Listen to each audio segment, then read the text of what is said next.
ఇది కేదార్నాథ్ బద్రీనాథ్. ఇది కేదార్నాథ్కి వచ్చామే. స్వామి దర్శనం అయింది. స్వామి దర్శనం చేసుకున్నాము. ఇప్పుడే మేము కూడా వచ్చింది. పొద్దున 6 గంటలకు వచ్చినాము. 6 గంటలకు వచ్చిన వాళ్ళు ఇప్పుడు మాకు దర్శనం అయింది. జనాలు అయితే ఇప్పటికైతే చాలా తక్కువ ఉన్నారు. ఇక్కడ చూడండి, ఇది మంచు కొండలు. ఈ మంచు కొండలలో స్వామి ఉన్నాడు. ఈ మంచు కొండలు అంతా మంచు కొండలలోనే స్వామి ఉండేది. ఇది చూడండి, వెనక మంచు కొండల పర్వతము. స్వామి ఎంత దూరం వచ్చి దాపెట్టుకున్నాడు కదయ్యా. ఇతన్ని ఎట్లా కనిపెట్టిండ్రో మహానుభావులు అప్పట్ల. కనిపెట్టిన వాళ్ళు కూడా గొప్పోళ్ళు. ఇతని ఇంత మంచు కొండలలో ఎన్ని వేల కిలోమీటర్ల ఇంత దూరంలో ఉన్న మహానుభావాన్ని అప్పట్లో వాళ్ళు ఎట్లా కనిపెట్టిండొచ్చు మహానుభావులు.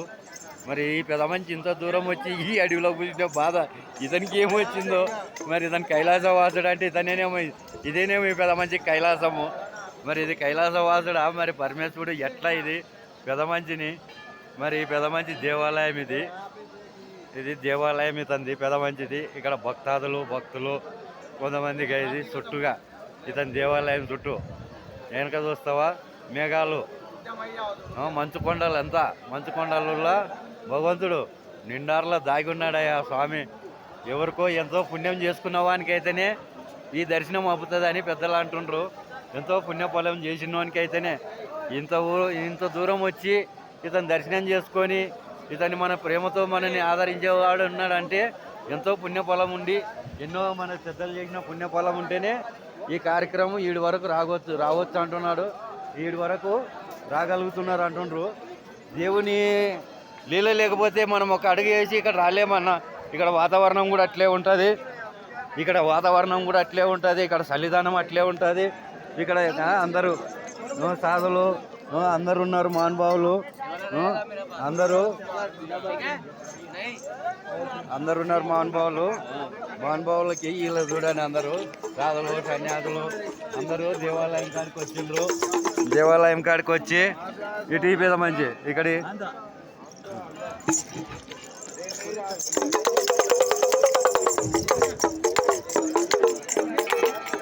పరమేశ్వర సాంబశివ మల్లికార్జున మల్లేశ్వర జై భోలేనాథ్ బాబాకు. ఇక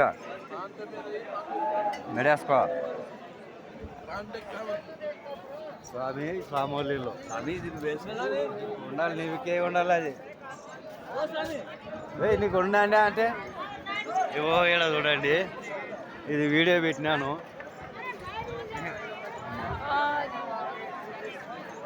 నీ పాసుగా ఇది ఎక్కడ తెలగా చూడండి. ఇది దేవాలయము. ఈ దేవాలయం కాడికి వచ్చినాము. దర్శనం అయిపోయింది. లోపలికి పోయి దర్శనం చేసుకొచ్చుకున్నాము. ఇప్పుడు ఇక్కడ తాత ఉన్నాడు బాబా. ఈ బాబాని చూపిస్తున్నాము. ఈ బాబా చూడండి అక్క. ఇది దేవాలయము పైన దేవాలయము. ఈ దేవాలయంకి ఎంతో పుణ్యం చేసుకున్నవానికి అయితేనే ఈ దర్శనం అప్పుతుంది. నిజంగా చెప్పాలంటే నా జీవితంలో నేను ఇది భగవంతుని చూస్తేనే అనుకోలేదన్నా. నా లైఫ్లో నాకు ఈ దర్శనం నా లైఫ్లో నీ స్వామిని నేను పోగలుగుతానా, అసలు చూడలేను అనుకునేటిమి. భగవంతుడు మాకు దర్శనం ఇచ్చిండు. చాలా మా జన్మ ధన్యం అయిపోయింది. ఈ క్షణంలో ఇట్లా చచ్చిపోయినా కూడా మహాపుణ్యమే అనుకుంటాం మేము. చాలా ఇంత కొద్ది ఎక్కువ చూసే అవసరం ఉండలేదు.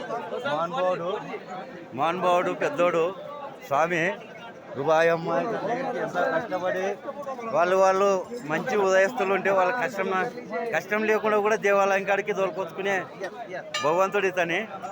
ఈ పెద్ద మంచి ఎంతో పుణ్యము. ఈ పెద్ద మంచిని తలుసుకున్న వాళ్ళకి కానీ ఉన్నవారికి కానీ ఎంతో మహానుభావుని పెద్ద ఉదయము. అది ధర్మ ఉదయం ఉన్న వాళ్ళకే, ధర్మస్థులకైతేనే ఈ యాత్ర తీర్థయాత్ర. ఇది చార్ధామ యాత్రలో ఒకటి. చార్ధామ యాత్ర ఎవరైతే పెడుతున్నారో చార్ధామ యాత్ర పెట్టుకునే వాళ్ళకంతా ఇది ముందు. ఇప్పుడు ఇక్కడ మీరు కొద్దిగా జల్దీ వచ్చిన వాళ్ళకి కానీ బిరీతిని వచ్చిన వాళ్ళకి కానీ మంచి దర్శనము. ఇక్కడ ఎక్కువ మనకి పబ్లిక్ కూడా తక్కువ ఉన్నారు. ఈ క్షణంలో అయితే భగవంతుని దర్శనం బాగా జరుగుతుంది. ఈ నుంచి దర్శనం బాగా జరుగుతుంది. రండి, ఒకవేళ వచ్చే యాత్రికులు ఎవరైనా ఉన్నా రండి, వచ్చి చూసిపోండి. జై నమో పతి హర హర మహాదేవ్.